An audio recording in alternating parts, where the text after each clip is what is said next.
All right, so now is the bit where I actually leave the time to go to Jamaica, and they got me some clothes and stuff, nice new clothes and shoes that I never had before to walk in, and I'm like, yeah. So they, I think we went in a taxi or something like this, and they got me to go on the boat.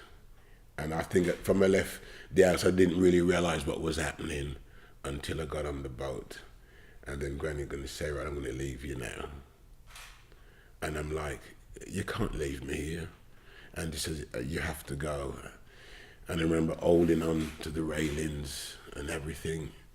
And I remember then gone from crying to screaming, from screaming to, to be left and this. And I looked around me, and all I could see is like metal and big stuff, and quite scary.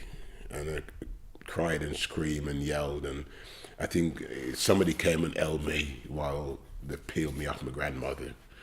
And my grandmother, she was crying too. And then they took me down and put me into a room down there in the basement. I think they put me where the slaves are at, I think. That's what it felt like.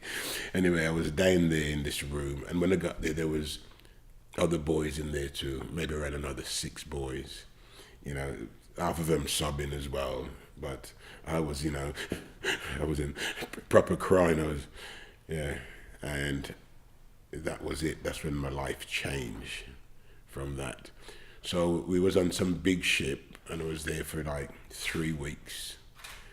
And I remember it because my shoes didn't quite fit under 1 foot because I had a really swollen toe. My feet had a big damage, big toe, which my sister dropped the ironing board in it, and it never recovered. And when you're in Jamaica, you're always playing around water.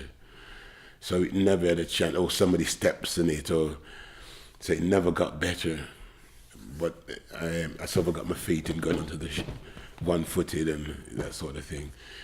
Anyway, I was on the ship. We went to the ship doctor, and believe it or not, within 2 weeks, my foot was better. It's like, wow, it wasn't bleeding, it wasn't sore. I could actually get my feet in my shoe now. So that was one of the best things about being on the ship. We didn't get to do anything. We didn't get to walk around the ship. We was kept in that room. It's like breakfast, we all marched out, got to the table, finished, marched back in. And we were there just to do some more crying and stuff, looking at the window, and all you could see is the sea doing that, just this little rano. And it was quite sad because you didn't get to speak to anybody else or to understand or explain what's going on. And it goes from day to night, from night to day, and you're just looking at it, and all you could see is the side of the water. And the smell, I can remember now, the smell of the ship is a combination of paint and soup. Paint and vegetable soup. That's the smell I can remember. Then it was paint, and I think it was fried bacon. I think that combination. Then it was paint and another smell. So everything was a strong smell of paint, which you sort of get used to as you went on. So in that time being on the ship, we were allowed to see, because I had my sister as well, which I forgot to mention. My elder sister, who was around 3 years older than me, and she's like, stop crying, don't be silly. I can't remember, you're just being, but she was all right. She understood what was going on, but I was the little granny's boy, so I didn't know much. And on the ship, they put her in a different room with the girls, and we wasn't allowed to really see each other. I think it was only at breakfast time or dinner time when we come out, and she was over there, and we wasn't allowed to get up and walk about and stuff like that. And yeah, that happened for pretty much 3 weeks on the ship. And also I can remember the ship rocking the weather was bad. The breakfast went flying. I can remember doing that and feeling sick. For the first time, I feel as though I wanted to throw up. The smell of paint and soup. And then and I think I didn't eat for a few days. After that, I didn't eat. I thought, one, being angry, two, the smell put me off, three, I couldn't. And they brought this thing out for breakfast, and they put it on the plate, and they throw this box and they throw this flaky stuff out in the plate. Then they say to put milk in it, and I'm like tasting it, and I'm like, now I found out afterwards it was cornflakes. But at the time, it was just this weird thing, because in Jamaica, we wasn't given breakfast and all that. You had to eat what was left over from last night. And if you had green banana last night, that's what you're going to have for breakfast. So there wasn't a breakfast thing going on with me until on the ship. And the smell of bacon and fried bacon, that was dreadful. Because we never ate bacon in Jamaica, and so this fresh smell of bacon and paint. It was just one nasty concoction going on. So we arrived now in England, dock, and towards the end I was excited. We're going to be landing in a day or so, and come the evening we landed. I think it was in. Where is it that ships come in? I think they. I'm not actually sure. Oh yeah. I'll remember in a bit.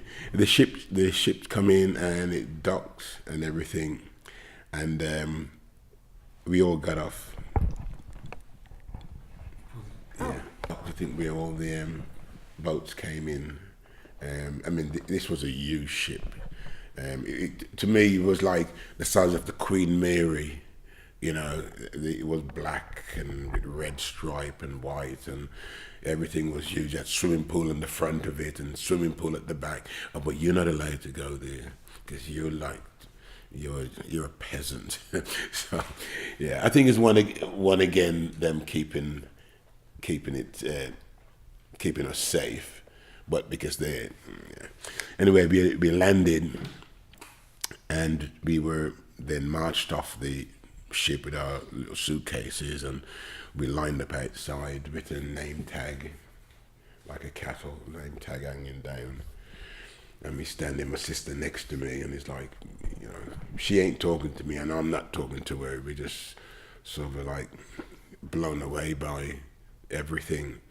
And then we see loads of people coming over, there's loads of black people there, dressed the same in the suit and the hat and stuff, and I'll be looking and watching, and everybody coming past, and other kids are going, and we're there looking at each other, and eventually, when sort of 75% of the crowd went, we were still there.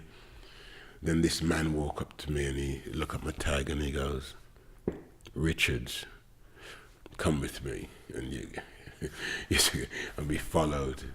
And that's all he said, "Come with me." And we just went with him. And we went into his car, and this man put us in his car, put a suitcase in, and we sat down. And then he says, "Yes, I'm your father." Okay, yeah, I'm your father, right. He wasn't a talker at all. And when I got in the car, I was then locked in, but then I couldn't see out the window because it was foggy. Well, at the time I didn't know it was foggy. It was just dirty. It was so dirty I couldn't see anything. And it smelled like mackerel. The old England smelled like mackerel. It smelled fishy and dirty. And the air was dirty that you couldn't see. So it's like, why are we here? Thinking we've left my sunny Jamaica that smell like fruits and flowers. And all of a sudden I was in this place in a car and I can't see anything but it's so dirty.